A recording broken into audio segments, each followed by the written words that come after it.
За, өнөөдөр та бүхэндээ хоол хоорондын мацаг гэдэг нэг чухал ойлголтын талаар ярих гэж байна. Ер нь таргалалтанд нэрвэгдсэн байгаа. За, тэгээ цаашлаад энэ чихрийн шижин, сахар гэдэг маш олон төрлийн өвчин төр энэ зүйл хамааралтай. Энийг ойлгохгүй, хүлээн зөвшөөрөхгүй, за энийг хэрэгжүүлэхгүй бол та таргалтаас хэзээ салахгүй. Энэ бол үнэн. Яг бол би өөрөө энэ мацгийг барьж олон зуун хүн дээр бас энэ мацгийг бариулж таргалтаас нь салгачихсан. Манай Сарвалбатч тэр бизнесийн багш нарт ч тэр энэ мацгийн тухай ойлголтыг бол хүн болгон бас энгийн юм шиг хэрнээ хийж чаддаггүй. Монгол улсын ерөнхийлөгчийн тамгын газрын Вэлдор. Монгол хүн эрүүл байвал Монгол үндэстэн эрүүл байна. Монгол үндэстэн эрүүл байвал Монгол улс хүчрхэг байна. Монгол улсын ерөнхийлөгч Ухмаагийн өрсөв. За ер нь бол энэ мацаг бол юу гэхээр зэрэг хоол хоорондын зайд хоолыг нэг 4-5 цагийн хугацаанд юм идэхгүй байх тухай ойлголт юм байна. За юм идэхгүй гэхээр юу гэхээр зэрэг өглөө нэг бүхэл хоол идчихэж байгаа юм. Тэгэд яах нь 5 цагийн дараа нэг бүхэл хоол идэнэ. Дахиад 5 цагийн дараа нэг бүхэл хоол идэнэ. Нэгэрсэн бол өдөрт нэг 3 хоолтой гэсэн үг л дээ. За яг 4 хоолтой байж болно. 3 бол бүр сайн, 2 бол бүр сайн. Тэр мацаг барилтгэхэр хүмүүс ойлгохтой болохоор 24 цаг, 48 цаг, 10 хоногийн мацаг гэдэг ингээд явчихдаг. Тэр мацгууд бол аюултай. Яг үнийг хэлэхэд. Энийг эмнэлгийн практикт, эмнэлгийн шинжилгээ онцлогооны доор хийх ёстой. Тэгвэл өнөөдөр миний ярих зүйл бол 5 цагийн мацаг. 5 цагийн мацаг таны амьдралыг өөрчилнө. Таны таргалтыг байхгүй болгоно. Тэгээ энийг ярихаас өмнө яагаад хүмүүсийг тэгвэл олон гэдүүлэх тухай ойлголт гарсан юм бэ гэдгийг түүх ярих хэрэгтэй. Дэлхийд дээр 1960-аад оны за их үед ер нь энэ сахар өвчтөе хүмүүс гэж их гарч ирсэн байна. За энэ сахар өвчтөе хүмүүсийг ер нь яаж хооллуулах зүгээр юм бэ гэж үзэж судалж тухайн хоол судлаач нар хэлсэн хэрэг зэрэг энэ хүмүүсийн цусны дах сахар нь ойр ойрхон зайтай унчих магадaltaй байна. Сахарын юм ууж байгаа, сахарын тариа тарьж байгаа. Тэгэхээр өдөрт 5-6 хооллохыг тэр өдөрнөж гаргасан юм байна. Сахартай хүмүүс төрүүлж гаргасан. Дараа нь эсвэр зэрэг өдөрт ойр ойрхон зайтайгаар идэх тэр зөвлөмжийг юун дээр гаргаж ирсэн хэрэг зэрэг хоол тэжээлийн хомсдолд орсон, шим тэжээлийн дутагдалд орсон цус багдалд архаг тураалтай хүмүүст зориулж ойр ойрхон идэх тухай бараг Африкт гаргасан зөвлөмж байдаг. Энийг нь хүнсний компаниуд маш овчин ашигласан.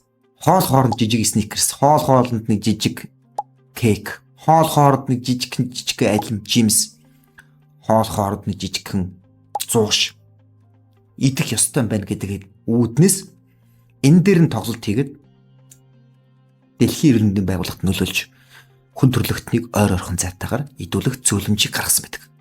Үүнийг нь эмчнэр дагаж хүмүүст хэлсэн байдаг.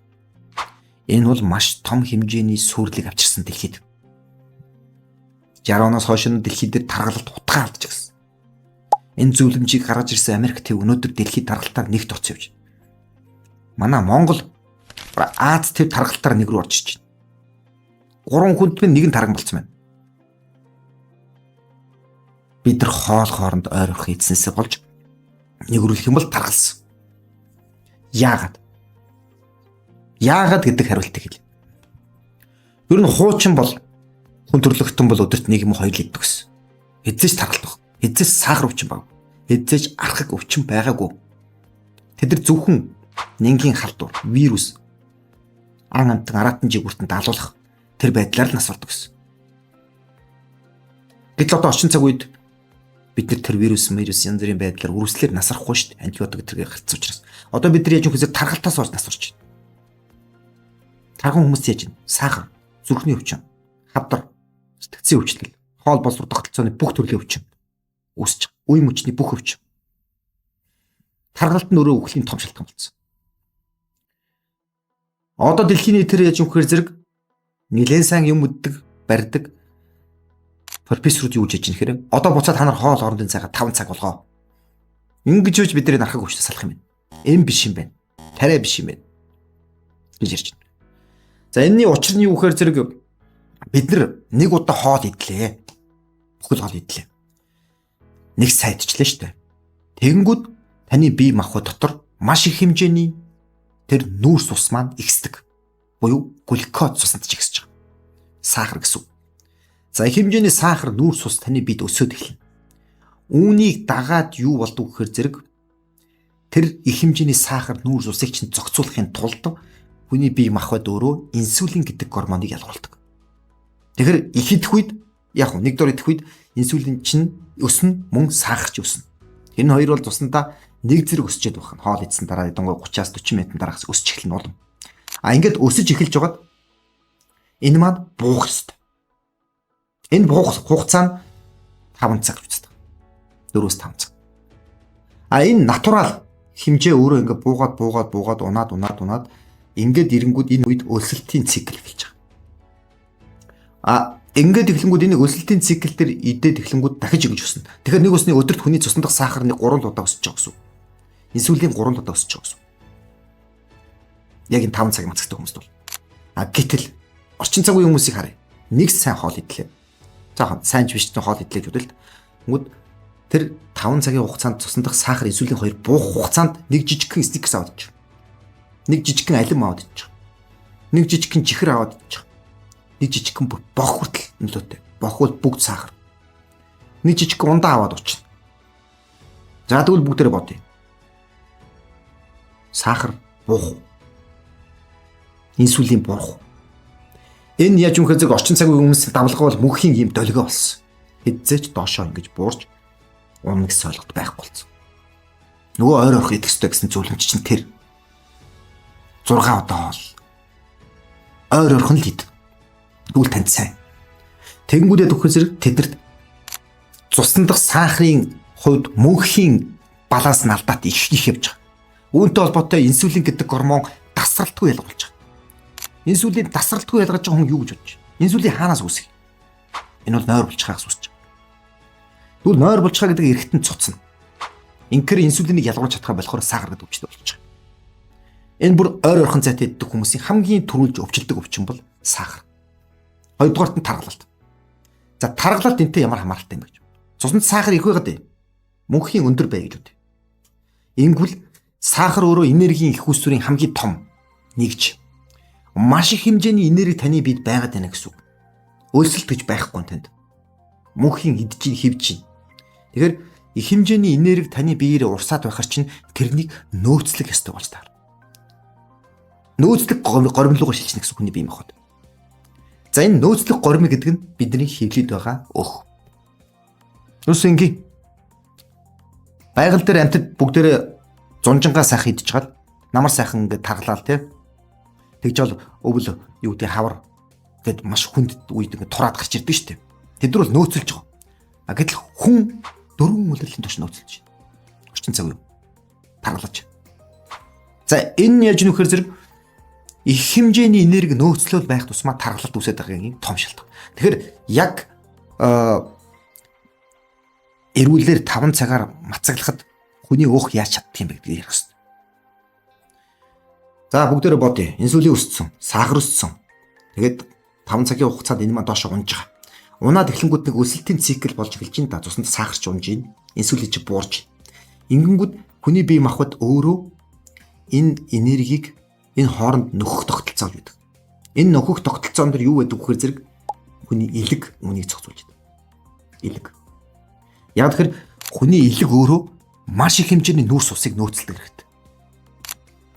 Нөөцлөгдмөл байдлаар байгаа элэгний тэр одоо нөөцлсөн их сахарыгаа өлсөх тэр үед яах нь цус руу ичдэг.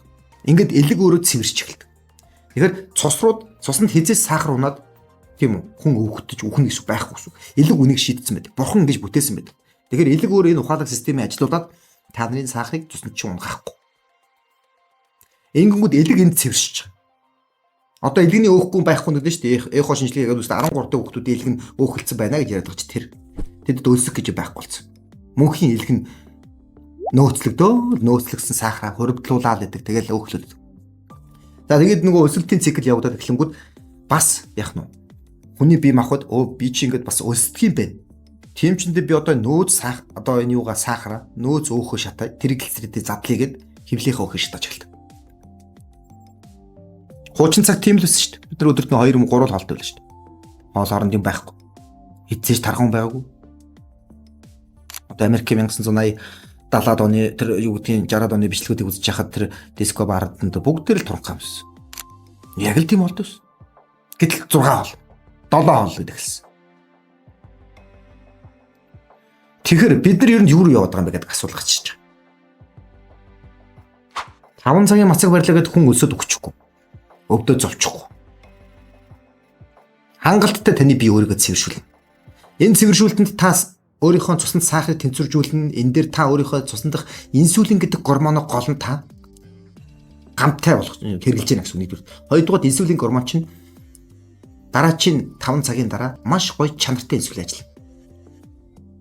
Ойр орхон идэх хүний инсулин бол мөнхийн ялгасараад чанаргүй болчихдээ. Энэ дотоод төрсөн хүүхдүүд шиг юм цусны чаварсаж байгаа. Тэгээ үйл ажиллагаа хийж чаддаг. Тэгээ сахар өвчтэй хүмүүс чинь инсулин гормон дутагдлалд орчлоо гэдэг хаднаас тариад өрүүлдэг байгаа шүү дээ.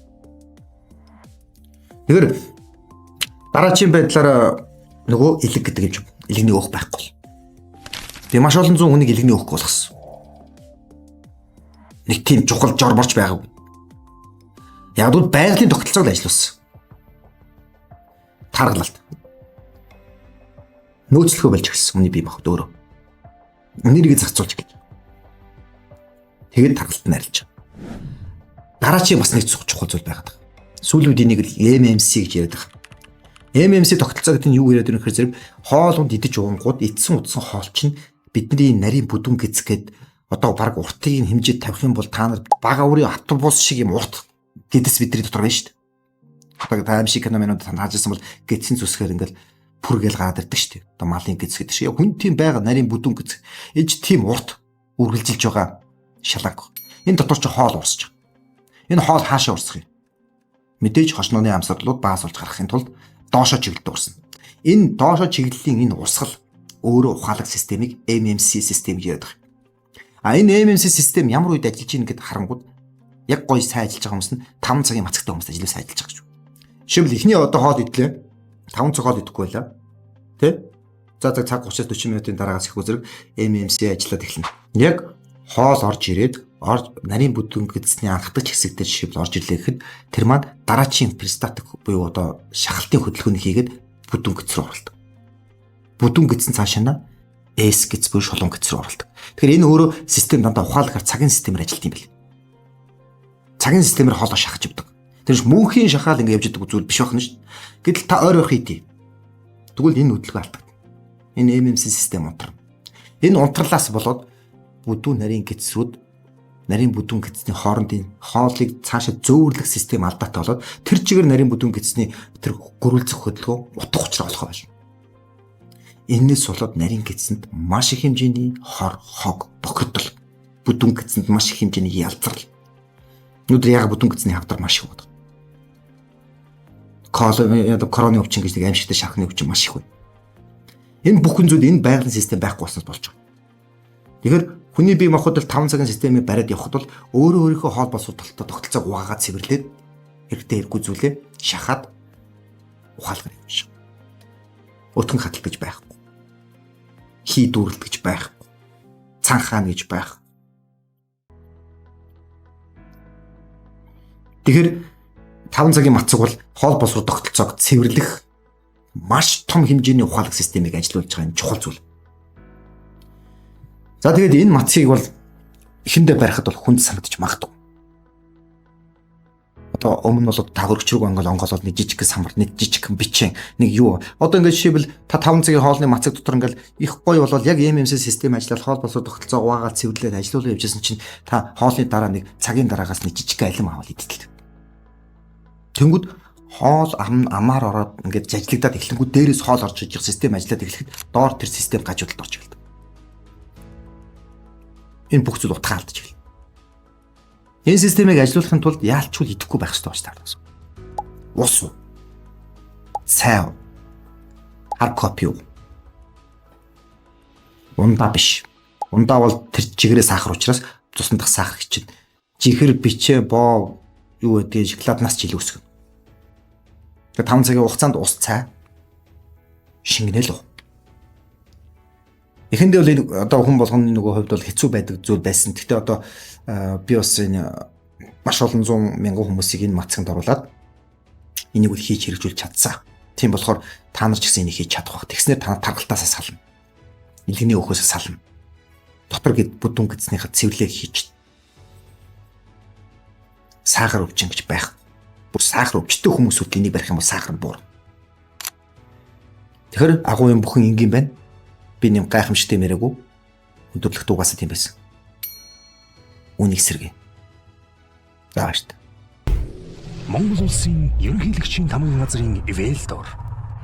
Монгол хүн эрүүл байвал Монгол үндэстэн эрүүл байна. Монгол үндэстэн эрүүл байвал Монгол улс хүчрхэг байна. Монгол улсын ерөнхийлөгч Ухмаагийн Хүрэлцэг.